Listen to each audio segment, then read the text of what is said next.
And you already know what it is. Jay Williams, let's live life, and we're back. I want to do a little something right here in the beginning real quick before we even start the video. I want to say congratulations to my homeboy, Woody Wood. I'm getting married yesterday. Yesterday I went out to Hampton. It was a beautiful, beautiful service, man. Congratulations to you. Congratulations to Maria. Saw my homeboy BJ from prison. Big BJ Hulk Smash. We talked about BJ when I interviewed Woody, and Woody had talked about his mom passing away. And this dude, man, good friend of mine, BJ saw him, was like, come here, and just gave him a big hug and held him. He was like, don't do anything stupid, man. I'm standing there yesterday, and we did the whole ceremony, and Woody and his wife, they walked, after they got married, they walked down the aisle, back down the aisle. We're walking that way. I ain't gonna lie, I had a little tear in my eye. It's a beautiful moment, right? Just a little piece of a tear. And I hear somebody say, man, I know you ain't crying, man. And I look up, and I recognize the face, but I'm not placing it. It's been a long time. My homeboy's put on even more weight. He was already a big muscular dude, but he's put on more size. And he looked at me as soon as he smiled. Biggest grin popped on my face, and I just reached out, grabbed him, and hugged him. I've been trying to get in touch with you, man. Where you been? So we laughed, we joked, kicked it for a while, and just like that, my homeboy Woody's married. Got to give y'all something else before the video starts. We have merged. I've linked accounts with Rumble. A lot of people say they don't see Rumble going nowhere. Well, I'm going to tell you this. This is my thoughts. Something always comes along bigger and better. It's been proven time and time again. It's not even a disputable fact. Something will eventually take out YouTube. Could it be Rumble? Who knows what it's going to be? But what I do know is Rumble is starting to grow. And with Rumble, I can talk unedited. No filter. No censorship. I can get my thing off. I can talk the way I want to talk. And I enjoy that. So what I'll be doing is I'll be dropping the unedited version on Rumble, and then the YouTube family-friendly community guidelines version on YouTube. But we're linking the two accounts. I've uploaded, I think now we're at almost 50 videos on Rumble. And these are videos that are all from my YouTube channel, right? Videos that have been around, some are new, some are old. But it seems like one out of, I don't know, every 5, every 10, you download the video and then you upload the video to Rumble. Well, somehow when you upload to Rumble, every now and then one of them's getting kicked back over to YouTube, and it's uploading to YouTube. I love my followers. I love my community, people that support me. You guys are amazing. And the beautiful thing in comments is you get to also see who opposes you. So I caught a bunch of, oh, he's running out of content. I couldn't do nothing but kind of chuckle at the just overall stupidity of that type of comment. Let's make this clear, right? I want you to understand this real quick. I hate that I have to break it down, but I do. Prison, crime, stuff of that nature will never go anywhere. Therefore, prison content will never go anywhere. I could just interview inmates for the rest of my days. I can talk about true crime and things going on in the world the rest of my days. Anything I can pretty much think of, I can Google it, and I guarantee it happened somewhere in the world this year. So to say there's a shortage of prison stories or prison-related content, or that somebody could run out of that type of stuff, I could see that happening if you're a guy that can't think outside the box. If you've got a one-track mind and that's all you can do, I can see it. Being in the prison genre thing, people think that you just have to talk about you. You just have to talk about your experiences. It is the prison genre. I can talk about anything crime-related, prison-related, jail-related, which is just an everyday thing in the world. So no, I didn't re-upload any videos. A lot of people enjoyed seeing the videos go back up and say, hey, this is awesome. I love this video. It was great to watch it again. A big shout out, big salute to everybody that supports the channel and that show love. Without y'all, there would be no me. That was a very long opening. let's get into the reason we're here today. Get these rookie COs, these officers that come in. Most of them come in feeling like they've got something to prove. Feeling like they got to show everybody that respect my authority. Like it don't matter if they're 10 foot tall, 4 foot tall. They have the same type of poke their chest out. Like, come on, man. Don't nobody, just do your job. Don't got to do all that. Don't come here trying to be super aggressive, trying to throw your weight around and get yourself hurt. Get us all put on lock. Somebody here is definitely going to ring your bell. It's bad when one of those rookies runs up on a real convict. A man that's been in and out of prison his whole life, that enjoys fighting, that knows how to fight, that is good in groups of other men when it comes to fighting, that knows how to maneuver, situations involving 6, 7, 8 other men. He's good at that. It's not a problem to him. And here you come along thinking that because you got some keys and a walkie-talkie, and they done gave your little dumbass a uniform, you can disrespect the man. You don't know nothing about him. He ain't never going home. So no matter what he does to you today, guess what? He ain't never going home. Get in there and do your job. Make sure that you go home. Mess with the wrong guy, you just might not.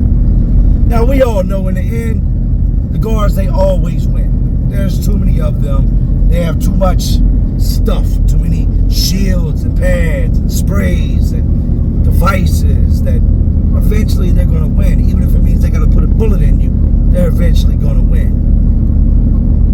But in Spuds Story and today's story, it wasn't no easy win. I'll just leave it at that. When messing with the wrong convict goes wrong. Rookies thinking they run things 8 versus 1 and they still couldn't hold that man. But all that being said, you know how to see it, you know how to live it. So let's relive it. I think it's a no-brainer to say they should probably rework the whole process of becoming a correctional officer. All you've got to do to be a CO is not have any felony convictions, domestic violence, anything like that. Have a driver's license and be over the age of 18. So here you are, a grown man, a whole entire grown man, 30, 40, 50 years old, and you have an 18, 19, 20. This guy can't even buy a beer, but he's in here bossing you around. The requirements of being a CO, it says it all. They'll take anybody. I've seen guys that were overweight to the point that going from point A to point B looked like it was going to put them in cardiac arrest. And then I've seen guys that you look like you can literally blow over. I've seen them come huge, big and jacked up, to small, frail, skinny, little lanky body dudes come in. Now, it's always interesting when you get a new rookie.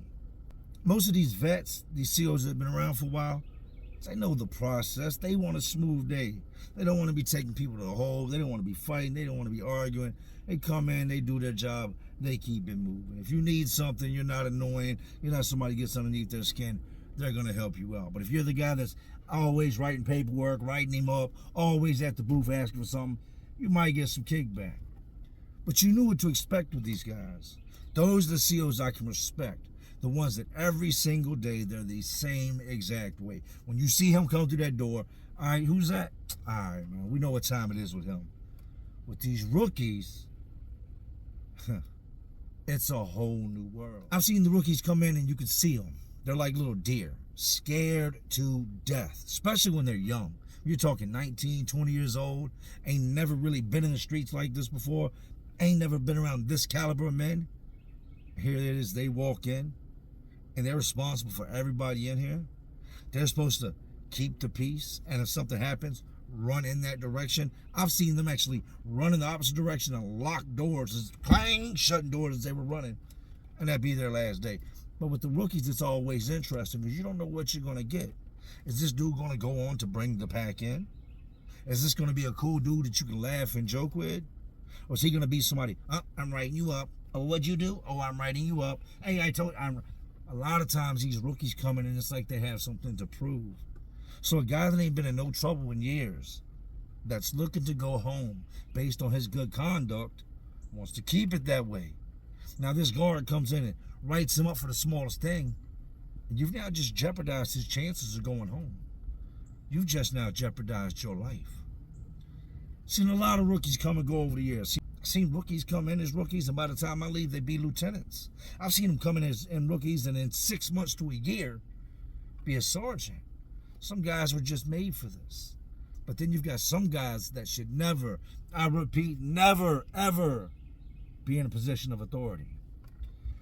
We got a dude in our pod named Spud. A lot of guys know Spud. Pretty much everybody knew who Spud was. Got that Sylvester Stallone build, but he had that body that you can only achieve from lifting penitentiary weights. You don't never see this type of physique out in the real world, and if you do, that guy's usually been locked up. Spud is one of these guys you don't have to ask him if he's going home. You take one look at him, you can tell he has no release date. People left that man alone for the most part. He had his dudes he kicked with, old school dudes have been through the system for a while, had no racist bones in his body, didn't really care who you were, just as long as you left him alone, let him do his thing. I would watch this dude start his day off by running 5 miles.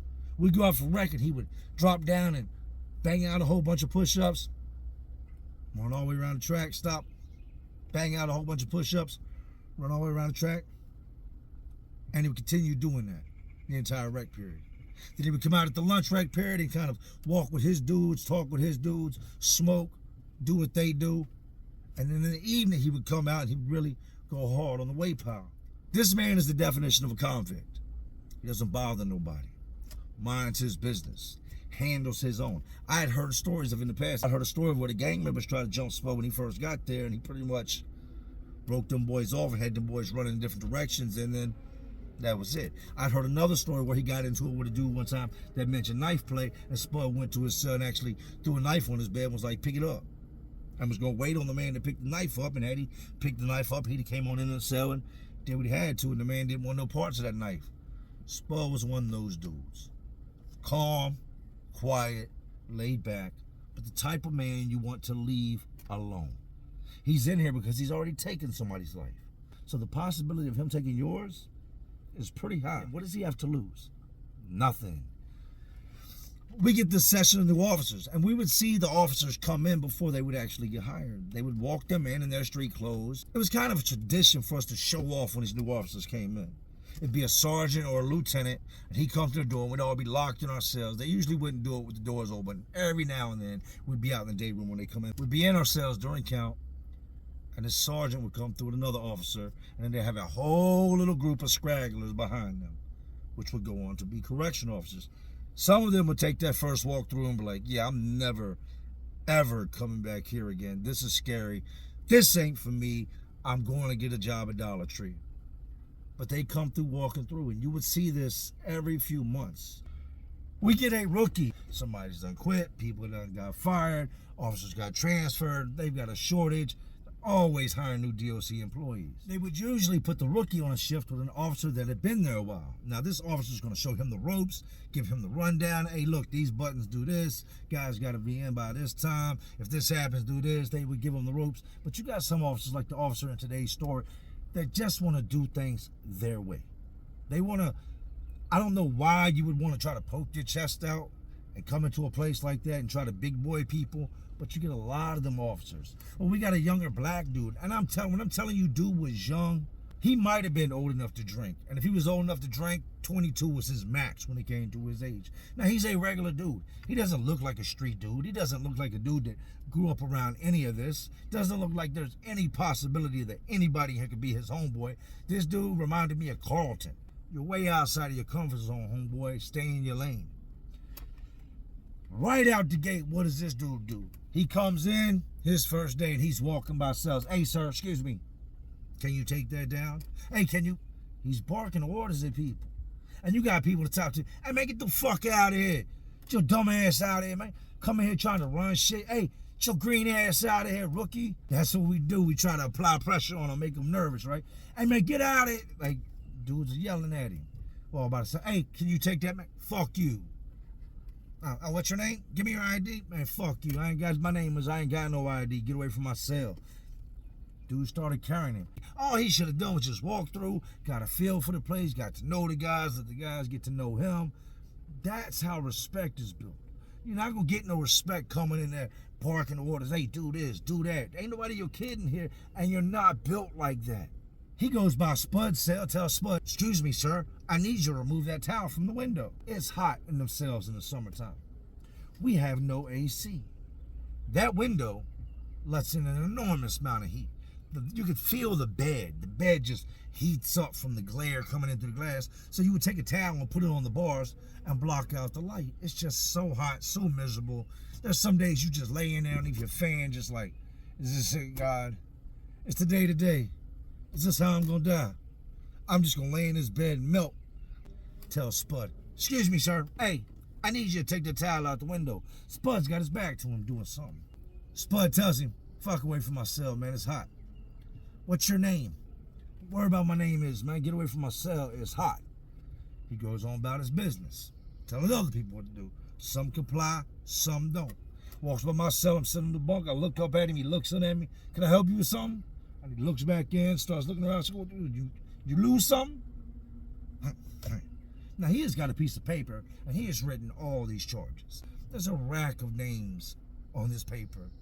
And everyone he's got, disobeying a direct order, covering the light, profane language. Like, this dude is going in on the writing charges on dudes. So we fast forward a little bit. Y'all got to forgive my voice. I just got it with strep throat. We fast forward a little bit. This rookie has been on maybe a month, maybe going on 2 months now. Anytime he comes on, our lives are miserable. He can't just go somewhere and sit down. No, he's one of those walk around all day, running his mouth, write charges. He's done got comfortable. As a guard, you should never get but so comfortable.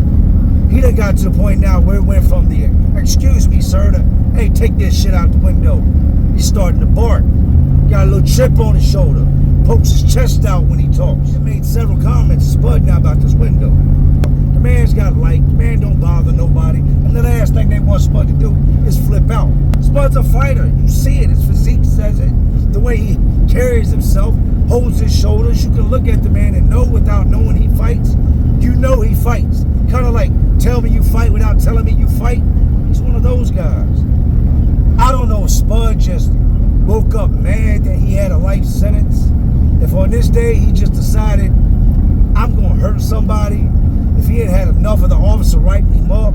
He was a dude that for the most part, everybody left alone. Here he comes one day. He comes in the pod. Now I'm in the middle of tattooing. They whoop whoop. They say floor's wet. And when you hear that, that lets you know the guard is in the pod. I hear it. Whoop whoop. Floor's wet.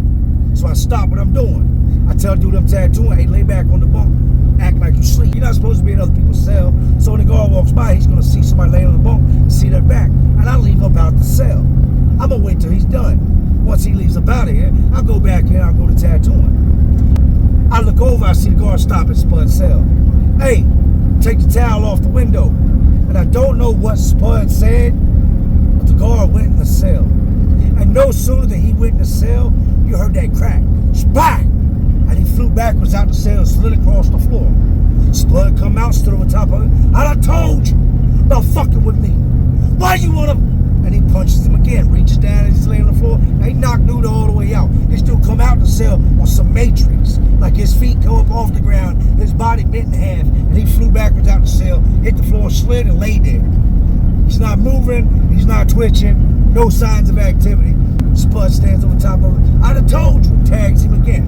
Boom! Now the first time he hit him, I don't know if that opened him up, and it just took some time for him to bleed as he was laying there. When Spud hit him the second time, that opened him up. But when he hit him that second time, that's when all the blood appeared. Spud goes back inside the cell. To me, that's insane. You just knocked the guard out. They're going to bury you in the jail. You're going to jail forever. Jail is the hope. Once you hit that guard, you know you're going up in the mountains with them rednecks. You can spend the next 5-10 years there. But as a life, and most of them take that trip anyway. Spud goes in the cell. To me, this is kind of curious. Like you just knocked this dude all the way out and just went back in the cell like nothing happened. The guard on the microphone screams the common code. Lock it down, lock it down. Carlton is asleep in the middle of the floor. Spud goes in the cell, and it wouldn't be but about 30 seconds after that, he comes back out, and the man is glistening. When I'm telling you he's glistening, he's glistening. Like this man is in the cell, covered himself in baby oil. He's ready to wreck. He knows they're coming to get him. He knows he just knocked one of those out. He knows that when they come in there, they're going to do him dirty. Well, that baby lotion, baby oil, that's an old convict trick. Make yourself slippery as a fish so that when they go to get you, they can't get you. Hard to grab a man that's covered in baby oil. Spud comes on out and she starts locking doors. You see all the cell doors closing. Clang, clang. I tell dude, get out of my cell, man. Spud knocked the guard out. Get out of my cell. Dude's got a half a tattoo. What you mean, get out the cell? Get out the cell. They locking the cells. Boom, he shoots over this cell. I go in the cell. Me and my cellie stand at the door. Spud is now pacing in the day room, walking around. Shirt off, jacked all the way up. If you can imagine an inmate on steroids that took too much, that's Spud. They come in. At first, it's any reporting officer in the nearby vicinity. Just before they call the CERT team. CERT team is like the goon squad, the men in black, the guys with the shields. So the door opens. About 5 officers come running in. One of them takes off in the direction, we'll just call him Carlton. Checks on Carlton. Carlton's knocked out on the floor. Grabs Carlton, trying to get him up. He's unresponsive. He's laying there leaking. He's knocked out. He's smashed all the way out. Spud done split his potato. You got these other officers who run up on Spud. They put your hands behind your back. Now, we got a big, burly officer. And the dude had a beard. For the guys who was up there, he's an older dude, big black man with a gray beard. He runs up on Spud. Put your hands behind your back. Don't resist. Spud takes off on him. Pop, bang! Hits his big dude. Buckles his knees. Don't knock him out, but he drops him. Another officer reaches out, tries to grab Spud. Spud pulls away from him, turns around. Pop, pop! Drops him. There are now 3 officers on the floor, and there's a 4th one standing there. There's another one over there trying to help the other officer. One officer that didn't get hit backs up, throws his hands up. Whoa. He backs out the door, helps the other lady grab the man that's knocked out. Spud continues to pace. Now you got 2 officers on the ground. One knocked out that's been pulled out the pod. This is when we know it's about to get bad. These 2 officers slowly make their way up and they exit the pod. Spud is still pacing. He's dripping. He's got baby oil on everything but his boots. You're not going to grab a hold of him. I would say it took a better part of about 10-15 minutes, and you could hear them outside the door. You can hear the radios, you can hear the gear, them clicking together, stuff buckling. They come in.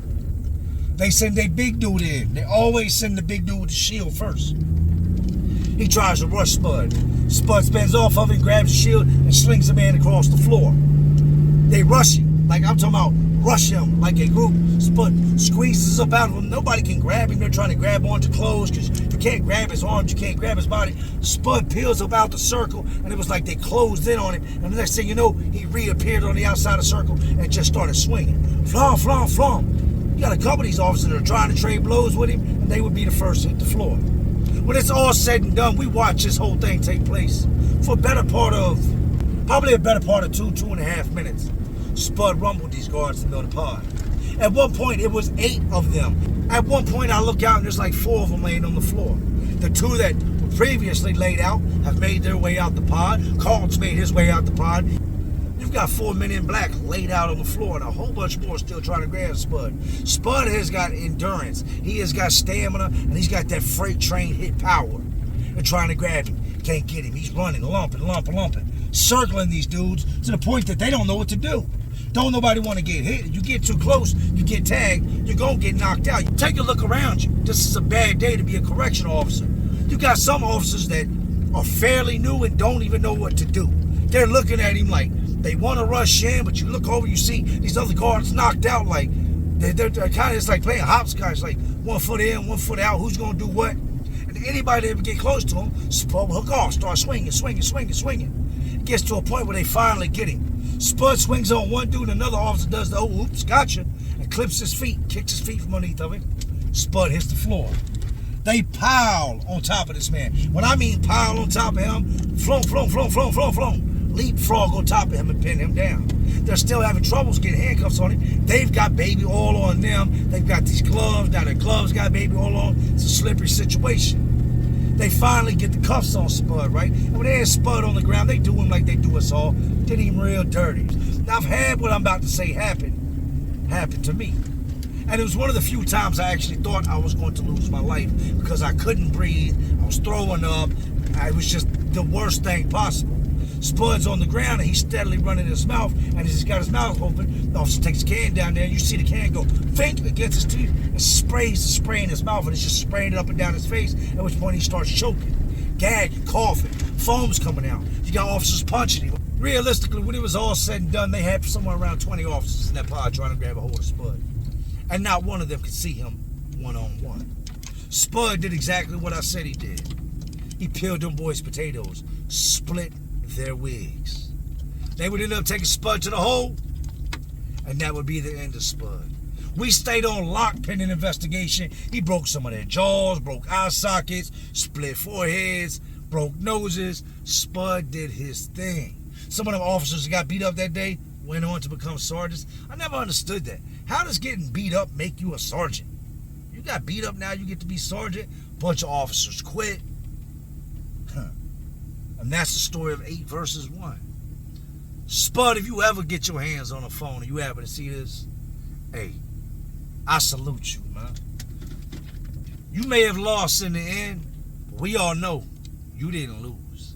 It took everything they had to take that man to the ground.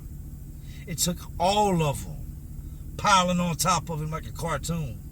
Like you would see some frat house dude jump on top of a dude. It was literally, they were jumping and using their body weight to pin him down, hoping that he didn't squirm out from underneath them and catch them with one of them big ass biceps he had. Spud had fists on him that looked almost cartoonish. Like his forearms were just too big for his body, and his hands were like twice the size they should have been. Crazy, crazy, crazy, crazy.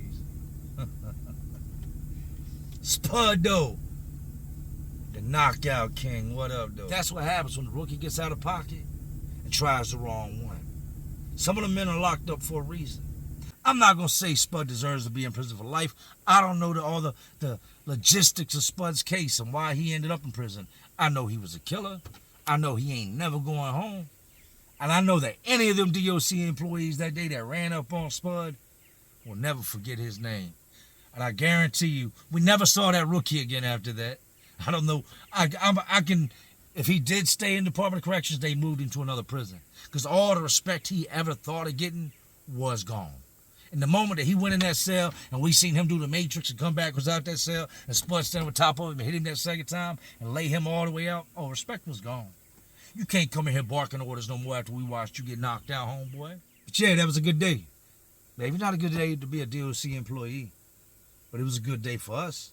It was very entertaining. I've seen a bunch of situations where one man ran around the pod and handled his business.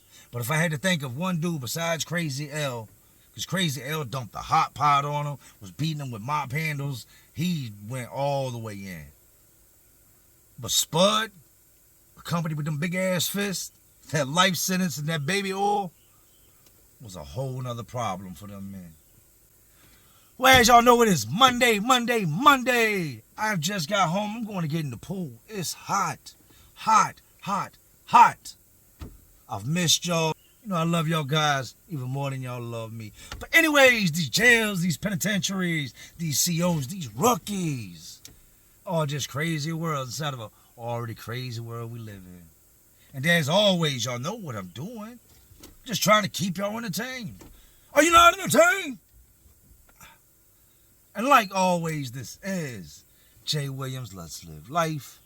And to all my real ones, and the awesome real ones watching, because y'all still watching me. Man, y'all know how we do. Salute.